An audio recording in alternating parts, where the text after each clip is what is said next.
That's right, on Sunday UEFA announced that they have given the go-ahead to their minions to create a third club competition, so we'll have the Champions League, Europa League, and something that is for now being referred to as the Europa League 2.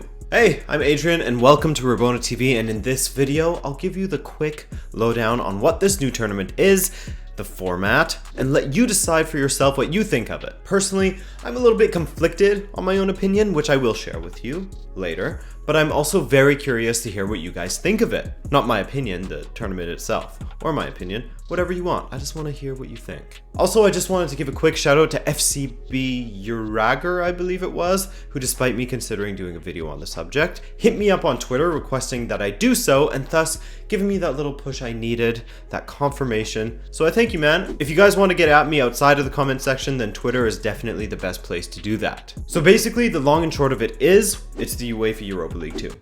And it will kick off in 2021. That's it, that's all, really. Thank you for watching.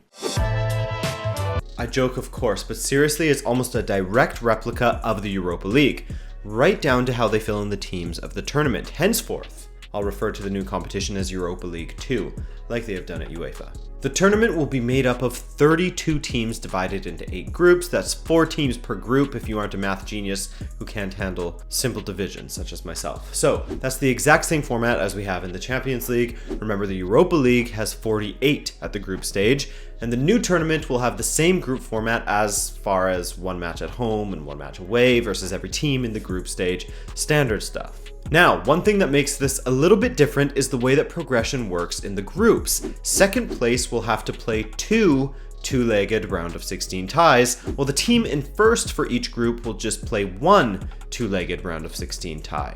Why? Well, that's because the teams that end up finishing in third in their Europa League groups will be sent down to the Europa League 2 and will be drawn against the second place teams from the Europa League 2. Sort of like how teams are sent from the Champions League to Europa League. From there, all of the winners of the matches between the second placed Europa League 2 teams and the third placed Europa League dropouts will be drawn against the group winners of the Europa League 2 competition. In essence, there will be 2 round of 16 rounds.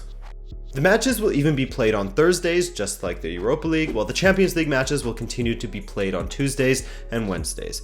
Cool? So that's about all you need to know about the actual format of the competition. It's the third tier of UEFA competitions, with the only new thing about it being how it doesn't really have a round of 32 like the Europa League, and doesn't have a round of 16 like the Champions League either, but something in the middle with the second place teams playing against the third place teams from the Europa League for the right to play against the first place teams from the Europa League 2 tournament. Got it? Good.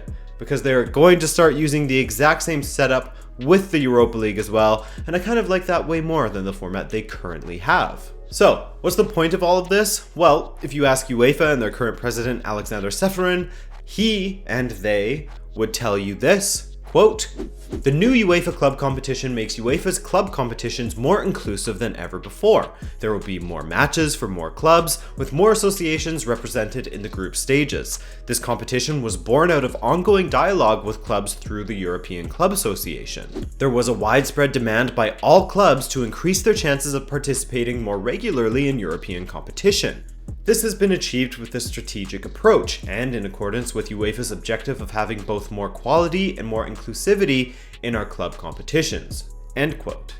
And if you want some numbers behind that, UEFA claims that with the addition of this new tournament, the number of represented associations in European competitions will go from a guarantee of 26 different members, minimum, per year, to 34 different members, minimum, represented at the European club level. Now, for me, there are a few ways you can skin this cat. There's the happy-go-lucky way that UEFA wants it to be viewed in that they are doing this for the good of underrepresented nations and clubs on the European stage, giving them the opportunities to play matches internationally instead of just always falling short of the Europa League, let alone the Champions League. That I can vibe with, but I'm also split by a cynical point as well, in a sense, because I mean, it's UEFA we're talking about, and this could all just be a ploy to open up more revenue streams for themselves as they reach a broader audience, can cut further TV deals, get different I don't know, official lawnmowers of the Europa League 2, or winter glove sponsors of Europa League 2, or partnerships, or what have you, etc., etc. You know you have to monetize every single aspect of your club competitions, people, come on! So there's that side of things as well, on top of the fact that, let's be honest here, the interest in the Europa League is a little less than that of the Champions League, far less probably. Why? Because more people support the bigger teams of Europe, and that's where the bigger teams tend to be playing. Yes, with some bigger teams dropping into the Europa League as of late, it has given a boost in the interest in the Europa League lately, but it's still fair to say that it is no doubt the second fiddle to the Champions League, both in a competitive structure and in popularity. So in fairness, it has to be said that clubs out of Scandinavia and other European nations that typically don't make it too far in the Champions League due to the financial disparities between themselves and the clubs from the top 5 leagues, it has to be said that yeah, of course those clubs and countries care for the Europa League and it provides a great platform for them in that sense, but as I just said, the average football fan, someone who supports a team, you know, in the top 5 leagues, etc., doesn't care that much for the Europa League. Personally, I enjoy it, and last season I almost enjoyed it more than the Champions League at times, but that's just me. RB Salzburg versus Lazio was the most incredible tie I've seen in a while. Absolutely frantic. But as I said, with the influx of bigger teams dropping into the Europa League and it becoming less of a competition for